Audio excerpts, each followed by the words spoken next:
आजिर topic होची good nature by Joseph Addison.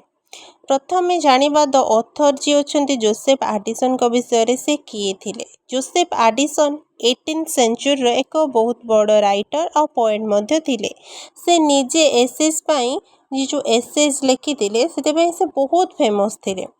से ना द स्पेक्टाटर नामक एक मैगजीन स्टार्ट करथिले जो कि से लोक माननकु भल कथा शिखौथिले। नेक्स्ट जीवा टॉपिक विषय टॉपिक रो अछि जो गुड नेचर कौन अटे। सिंपल अर्थ रे कहबाको गले गुड नेचर माने होउची भल स्वभाव। एडिसन कहते कि गोटे मनीषर हृदय सफा हवा आ तार जो नेचर भल हवा सबुठु बड़ सुंदरता अटे तार। जदि आपण नेचर भल तो आपण समस्त को खुशी रखिपारे। एई एसेटा को कौन पाई लिखिथिले जोसेफ एडिसन से विषय आम जानिबा ता पर्पज कौन थिला। एडिसन ये एसे एथिपाई लिखिथिले कि ताकि लोक माननकु से कहि परिबे कि केवल पढ़ा लिखा हेबा बा धनी हेबा सेतिकी ही काफी नुहे। असली एजुकेशन सेटा अटे जोटा आपण को एक भल मनीष बनाई थाए। गुड नेचर द्वारा ना आमे शत्रुता को बंद करि परिबा आ ए दुनिया रे भल पाइबा भी स्प्रेड करि परिबा। तो एसे रो मेन कथा की पॉइंट आमे जानिबा। एही एसे रे एडिसन बहुत जरूरी कथा गुड़ा को कहिसंती। फास्ट से कहिसंती कंपासन माने दया। एक भल नेचर वाला लोक ना सब बेले अन्य को ना साहाय्य करि थाए।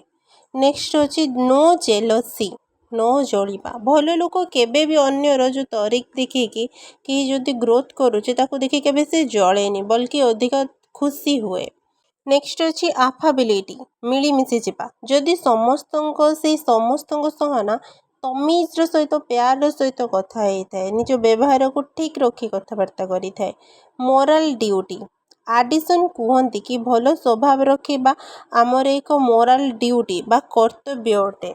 आ गोटे कथा से कहते गुड नेचर वर्सेस लर्निंग। भल व्यवहार आ पढ़ापढ़ी मध्य गोटे कंपेयर करिसेंती। एडिसन एक बहुत बड़ कथा कहती से कहती कि जदि को लोक बहुत पढ़ा लिखा अटे किंतु तार नेचर ना बहुत खराब अटे तो तार पढ़ा लिखा हेबार किछि फायदा नहीं। गुड नेचर आम आत्मा को ना सुंदर बनई थाए तांको अर्थ रे एया। तो ये जो लॉन्ग रे कहली जदि न बुझी पारछ मैं शॉर्टकट रे किछि तुमको कहूची जेमती टॉपिकटा इजीली बुझी जिवो। शॉर्ट समरी दउछि। टॉपिक रो नाम ही कौन जानले गुड नेचर। वो राइटर किए अछंती जोसेफ एडिसन जे कि 18th सेंचुरी एसीएस्ट। टॉपिक रो मीनिंग होछि अन्य को प्रति काइंडनेस आ भल व्यवहार करिबा।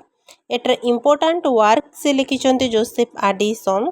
से ना द स्पेक्टाटर लिखिछंती जो कि से बहुत किछि लोकन को सिखेबा पई लिखिछंती। आ गोटे से लिखिथिले द टेटलर एग्जाम्पल देकी से कहिछंती जेमिति कि गोटे गच्छ समस्त को छाई दिए बिना किसी भेदभाव करके कि तू या तू से सेमती नहीं से समस्त को सेम छाई दिए। सेमिति गुड नेचर वाला लोक से समस्त ना भल भावनार सहित कथबार्ता करे और समस्त प्रति से भल भावना ही रखी थाए। तो यही थिला जोसेफ एडिसन कर मेसेज।